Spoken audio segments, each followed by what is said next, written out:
Morning class 11। आज हम civics में चैप्टर नंबर 5 पढ़ेंगे। कौन सी बुक है आपकी? भारत का संविधान, सिद्धांत और व्यवहार। इसमें आज आप थर्ड चैप्टर पढ़ेंगे, अनमोल। इसमें पुराने चैप्टर जो की है, अब इसके बाद थर्ड चैप्टर होगा चुनाव और प्रतिनिधित्व। चुनाव और प्रतिनिधित्व। चैप्टर की पहचान क्या है? चुनाव और प्रतिनिधित्व का क्या है? जैसे आप शतरंज का खेल खेल रहे हो और शतरंज के खेल में जिस प्रकार से नियम और कानून से चलता है, शतरंज खेला जाता है, या क्रिकेट का जो गेम होता है उसमें एक अंपायर होता है। अब अगर अंपायर ना हो और फिर क्रिकेट खेला जाए तो उसी प्रकार से शतरंज में अगर नियम ना लगे तो खेल अच्छा नहीं होगा और बीच में यानी वो खेल सही तरह से नहीं चल पाएगा। नियम कानून से ही शतरंज के खेल को खेला जा सकता है। जैसे जानते हैं घोड़ा, शतरंज के गेम में घोड़ा 2.5 गज चलता है। अब उसे 2.5 की बजाय 5 चलाने लगे तो शतरंज खेल रुक जाएगा। उसी प्रकार अगर क्रिकेट के खेल में अंपायर ना हो तो 11 खिलाड़ी जो होते हैं टीम के, वो कैसे निर्णय होंगे अंपायर या बगैर अंपायर के? उसी प्रकार से चुनाव भी होते हैं और उनके प्रतिनिधित्व भी होते हैं। जैसे हम चुनाव के समय, चुनाव की प्रक्रिया या चुनाव होने के समय हम संवैधानिक रूप से जो संविधान के अनुसार जो नियम और कानून बनाए गए हैं चुनाव के दौरान चुनाव को संपन्न कराने के लिए, उन्हीं के अनुसार हम चुनाव व्यवस्था अपनाते हैं या चुनाव प्रणाली को अपनाते हैं।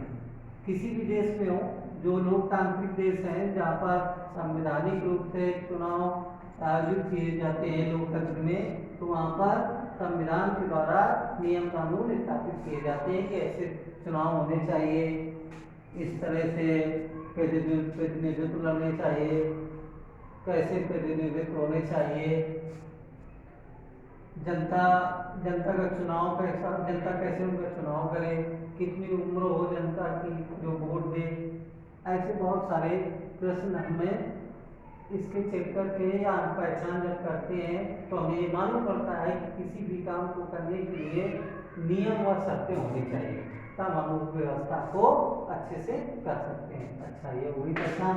अब चुनाव और लोकतंत्र।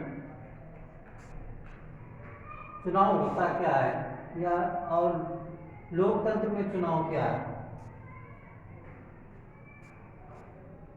जिन देशों में लोकतांत्रिक व्यवस्था प्रणाली होती है वहाँ पर चुनाव की अपनी व्यवस्थाएं संवैधानिक रूप से की जाती हैं।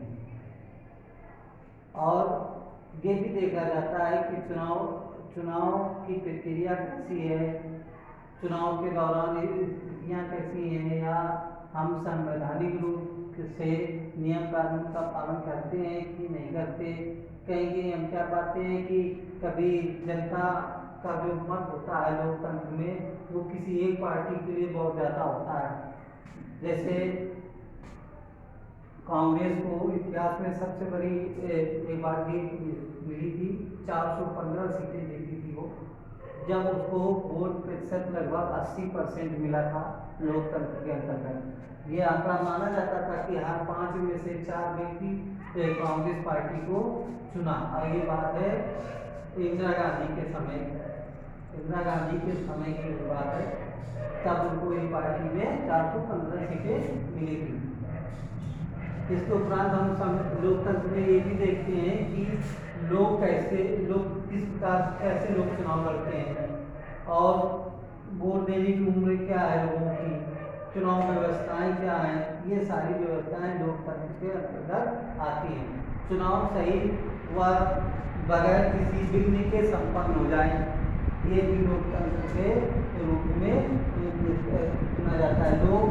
लोकतंत्र व्यवस्था में लोग अपने मतों का प्रयोग करते हैं और अपने प्रतिनिधित्व को चुनते हैं, जो कि सामान्य रूप से होता है। भारत जैसे देश में चुनाव की जो व्यवस्था है वो हम अगर बोले या कहा जाए तो बहुदलीय होती है, बहुदलीय व्यवस्था है चुनाव की भारत में। कोई एक दल नहीं होता भारत में, और इसमें बहुत सारे लोग अलग अलग दलों से चुनाव लड़ते हैं। अब हम जब लोकतंत्र में चुनाव होते हैं या कैसे प्रतिनिधित्व हो, कैसी उनकी योग्यता हो, कितने पढ़े लिखे हो, क्या वो समाज के लिए कार्य करेंगे, क्या वो कर्मठ नेता हैं, क्या वो अपने क्षेत्र की जनता का विकास करेंगे, ऐसे बहुत सारे प्रश्न मन में उठते हैं। ये एक ऐसी व्यवस्था है जहाँ लोग अपने मतों का प्रयोग बड़ी के साथ लोकतंत्र के अंतर्गत करते हैं। पर मन में लोकतंत्र में जब चुनाव व्यवस्था होती है उस समय ये प्रश्न हमारे मन में उठते हैं, कैसे कौन मत देने के लिए योग्य, यानी हम फिर जो मतदाता है वो किस व्यक्ति को मत चुने अपना वोट दे। जैसे इनकी बहुत दलों के लोग आते हैं तो उसके पास ये ऑप्शन होता है कि कौन व्यक्ति अच्छा है कौन नहीं। फिर दूसरा क्वेश्चन है कौन चुनाव लड़ने के योग्य है। ये भी हम लोकतंत्र में देखते हैं कि कौन चुनाव लड़ने के योग्य है कौन नहीं है, और कौन चुनाव की देख रेख करेगा, चुनाव की पूरी व्यवस्था की देख रेख कौन करेगा। ये सारी व्यवस्थाएं संवैधानिक रूप से भारतीय संविधान में चुनाव के लिए लिखी गई है। मतदाता अपना प्रतिनिधित्व कैसे चुनेगी मतदाता, जो वोट देने वाला व्यक्ति है वो अपने नेता को कैसे चुनेगा। प्रतिनिधित्व कौन होता है, जो प्रतिनिधित्व वो व्यक्ति होता है जो जनता के द्वारा अपने क्षेत्र से चुन करके भेजा जाता है, उसे हम जन प्रतिनिधित्व कहते हैं। यहाँ केवल प्रतिनिधित्व लिखा है लेकिन उसको हम जन प्रतिनिधित्व कहते हैं। फिर 5वां नंबर पॉइंट क्या है, मतगणना कैसे होगी और प्रतिनिधियों का चुनाव कैसे होगा। यानी फिर और एक अगला क्वेश्चन आता है कि मतगणना कैसे होगी, कौन करेगा मतगणना, और अगर मतगणना होगी तो उसमें भी प्रतिनिधियों का चुनाव कैसे होगा। ये सारी व्यवस्थाएं लोकतंत्र में लोगों के अच्छे भविष्य के लिए संविधान में पहले ही दी गई है। ये पहले ही भारतीय संविधान में लिखा है कि कैसे इसके चुनाव होंगे, किस प्रकार से चुनाव होंगे, कौन प्रणाली इसकी देखभाल करेगी, कितनी उम्र होनी चाहिए लोगों की, और कौन प्रतिनिधित्व सही है चुनाव लड़ने के लिए या नहीं है। ये भी सब संविधान में मूल रूप से लिखा हुआ है। अब अगला पॉइंट आते हैं भारत में चुनाव व्यवस्था। भारत में चुनाव प्रणाली कैसी है, भारत में चुनाव व्यवस्था कैसी है। जैसे हमने अभी आपको पहचान में जिक्र किया कि भारत में चुनाव व्यवस्था जिस प्रकार से खेल में या किसी भी प्रकार के खेल में हमें नियमों की जरूरत पड़ती है, वैसे ही लोकतांत्रिक देश में हमें चुनाव कराने के लिए या चुनाव की व्यवस्था होने के लिए नियम कानून चाहिए होते हैं। इसके लिए संवैधानिक रूप से लिखा जाता है। भारत में चुनाव व्यवस्था लोग अपने मतों का प्रयोग करते हैं और अपने प्रतिनिधित्व को चुनते हैं। भारत में चुनाव व्यवस्था एक सीधी या प्रत्यक्ष रूप से होती है, अप्रत्यक्ष नहीं होती है, प्रत्यक्ष रूप से होती है, जो कि लोग चुनते हैं।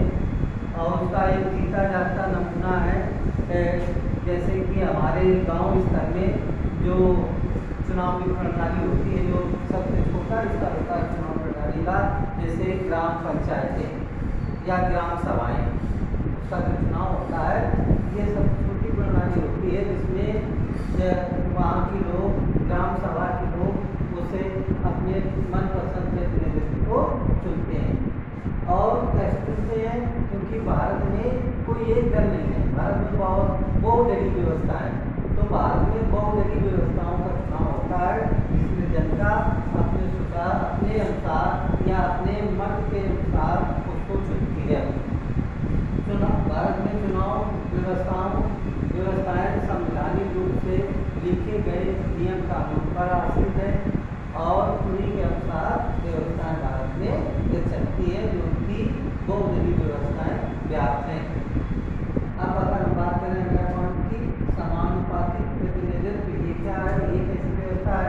ये समानुपातिक प्रतिनिधित्व की इजराइल में व्यवस्था होती है। इसकी क्या ये कहाँ होती है? इजराइल में। ये प्रणाली इजराइल और नीदरलैंड में मिलेगी। मेन चीज ये कहाँ होगी? इजराइल। ये हमें इजराइल में व्यवस्था मिलती है। इसके अनुसार इजराइल के लोग कैसे चुनाव करते हैं या कैसे चुनाव जीतते हैं। इस व्यवस्था के अंतर्गत पहले ही ये तय कर लिया जाता है कि प्रत्येक यानी पार्टी के सांसद होंगे।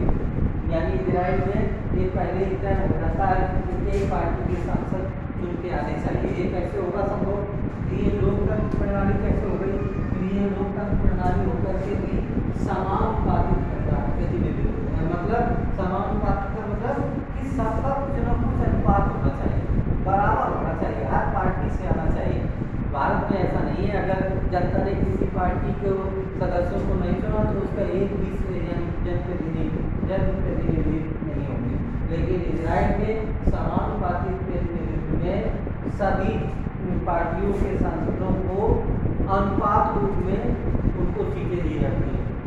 जैसे अनुपात रूप में सीटें बांट दी जाती हैं और पार्टियां क्या करती हैं? अपने सदस्यों की एक सूची तैयार करके चुनाव के पास या चुनाव आयोग जैसी व्यवस्था होती है तो उसमें भेजती है और उन्हीं में से अपने नेताओं को या जनप्रतिनिधियों को चुन लेती है। ये ऐसी प्रणाली है जो इजराइल और नीदरलैंड में ज्ञात है, जहाँ पर सभी पार्टियों के सांसदों को चुना जाता है। चाहे लोगों से मतलब नहीं, वो लोग किसी भी अगर सांसद को ना चुनना चाहें तब भी उस पार्टी के सांसद चुने जाएंगे, क्योंकि उनको अनुपात रूप में बांटा जाता है। यानी जितने अनुपात में सीटें होंगी, जैसे मान लो 100 सीटें हैं और 4 पार्टियां हैं, तो जो बड़ी सीट है तो उसको हमने 50 दे दी, फिर अगर छोटी है 30 दे दी, 15 दे दी, 10 दे दी, 5 दे दी। ऐसे हर एक पार्टी के सदस्य आने चाहिए। ये व्यवस्था समानुपातिक प्रतिनिधित्व व्यवस्था कहलाती है, जो कि इजराइल और नीदरलैंड में मिलती है। इस तरह के व्यवस्था होती है।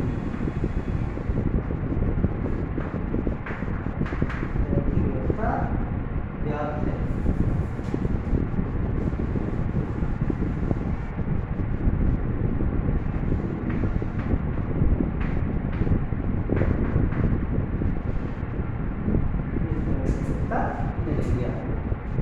आज के लिए आपने 4 पॉइंट पढ़े। अब इन्हीं को आप अपनी बुक में भी एक बार रिवाइज करेंगे अच्छे से और बढ़िया से आप अपने नोट बना लेंगे और ये जितने भी चैप्टर करवाए जा रहे हैं वो सब आप अपनी नोटबुक में लिखेंगे और बढ़िया आप रिवाइज करेंगे। और जो देखिए करने को बोला जाए तो आप एक बार उसको देखें ताकि आपको और अच्छे से समझ में आ जाएगा। आज के लिए इतना ही। Thank you sir.